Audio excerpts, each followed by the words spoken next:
Assalamualaikum warahmatullahi taala wabarakatuh. Bertemu kembali dalam Nabi Pesan Apa. Hari ini saya ingin berkongsi tajuk bagaimana Islam membawa perpaduan. Ada satu hadis An-Nabi Al-Sy'ari annahu sami'a Rasulullah sallallahu alaihi wasallam yaqulu lan tu'minu hatta tarahamu qalu ya Rasulullah kulluna rahim qala innahu laysa bi rahmatin ahadikum sahibatihi walakinnaha rahmatan nas rahmatul 'ammah. Mafhumnya daripada Abu Musa radhiyallahu an bahawa Rasulullah sallallahu alaihi wasallam bersabda, kamu tidak dikira beriman sehingga kamu berkasih sayang, yakni saling rahmah. Para sahabat berkata, wahai Rasulullah, kami semua telah berkasih sayang. Baginda bersabda, maksud aku bukan seperti kasih sayang seseorang kamu terhadap kawannya, tetapi rahmah kasih sayang terhadap seluruh manusia. Rahmah secara umum, yakni kepada seluruh makhluk. Hadis riwayat Al-Haytami dalam Majmu' Al-Zawaid. Sirah Nabi dalam karangan kitab Rahi Al-Makhtum, karangan Syekh Safiur Rahman, ada menyebutkan satu kisah, iaitu tentang hijrah Nabi SAW ketika di Madinah. Ingat tak waktu tu, ketika Nabi berhijrah, Nabi dapat menyatukan dua kabilah, iaitu kabilah Aus dan yang kedua adalah kabilah Khazraj. Dua kabilah ni bergaduh, berbalah selama 120 tahun. Setiap kali ada apa-apa, mesti diorang berbalah. Sehingga menyebabkan hampir banyak pimpinan daripada kedua-dua kabilah meninggal dunia. Jadi ini perkara yang tidak sihat yang berlaku di Madinah ketika itu. Jadi hijrah Nabi, apabila hijrah Nabi di Madinah ketika itu, akhirnya menyatukan dua kabilah ini. Seperti kita tahu, kabilah ini adalah orang yang beriman.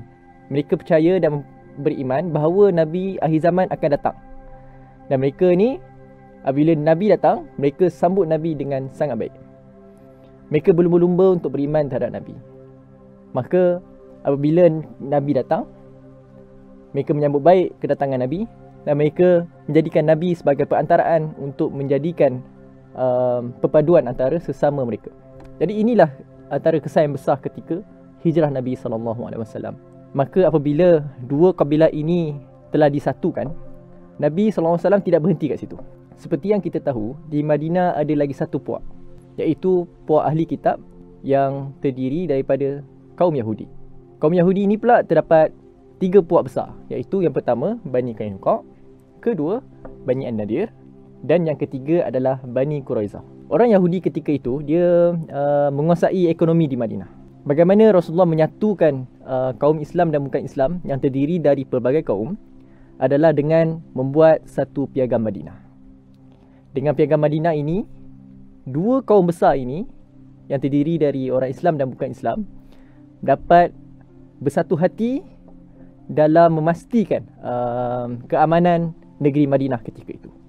Pengajaran daripada hadis dan sirah yang saya sebutkan tadi, yang pertama adalah perkataan rahmah itu sendiri. Perkataan rahmah, kata terbitan daripada huruf ra, hi dengan ma, yang maksud melembutkan hati seseorang.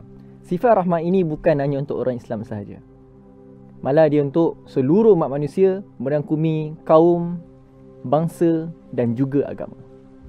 Kita haruslah memahami bagaimana proses ini dijelmakan dalam peradaban masyarakat, bagaimana sistem ini dilaksanakan khusus dalam perpaduan masyarakat. Sifat rahmah dalam diri seseorang itu akan menghindarkannya dari menzalimi orang yang berada di sekelilingnya. Sifat rahmah ini adalah satu fitrah yang dikurniakan oleh Allah Subhanahu Wa Taala kepada diri manusia. Setiap manusia kat dunia ni mesti ada sifat rahmah, mesti ada sifat kasih sayang. Sebab apa? Sebab memang ia adalah satu fitrah. Fitrah ini lahir semenjak kita lahir di dunia. Ayat Quran ada menyebut dalam surah Al-Hujurat ayat yang ke-13. Ya ayuhan nasu inna khalaqnakum min dzakarin wa unsa wa ja'alnakum syu'uban wa qabaila lita'arafu inna akramakum 'indallahi atqakum innallaha 'alimun khabir. Maksudnya, wahai umat manusia, sungguhnya aku telah menciptakan kamu dari lelaki dan perempuan agar kamu saling mengenali dari pelbagai jenis dan rupa, pelbagai fahaman, agar kita saling mengenali antara satu sama lain. Ayat ini adalah satu ayat yang sangat penting dalam membawa perpaduan. Kita berada kat dunia bukan hanya untuk diri sendiri, Bukan hanya untuk berada di puak kita sahaja, malah kita perlu mengenali antara orang yang berada di sekeliling kita. Marilah kita berkongsi nilai membina semangat setia kawan sesama rakyat Malaysia, sesama kita, sesama masyarakat. Bersifat rahmahlah kepada semua, termasuk kawan dan lawan, agar kita tetap teguh bersama dalam membina negara yang kita cintai. Akhir sekali, saya mengambil kesempatan ini untuk mengucapkan selamat menyambut Hari Kemerdekaan tahun 2022. Walau kita berbeza, tetap teguh bersama. Wabillahi taufiq wal hidayah. Wassalamualaikum warahmatullahi taala wabarakatuh.